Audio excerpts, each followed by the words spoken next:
Assalamualaikum bosku, jumpa lagi sama saya di channelnya HR Channel 99. Kali ini saya mau kasih tahu cara transfer BSI ke BSI paling mudah. Nonton terus ya. Masukin ini kita dulu, user kita, masukin nomor rekening, nominalnya, selanjutnya keterangan boleh diisi boleh tidak, masukin PIN,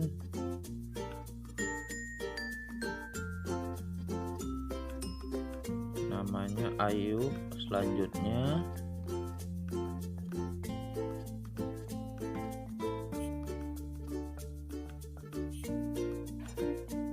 berhasil. Gampang kan? Oke bosku, sampai di sini dulu. Semoga video ini bermanfaat bagi kita semua. Bye bye.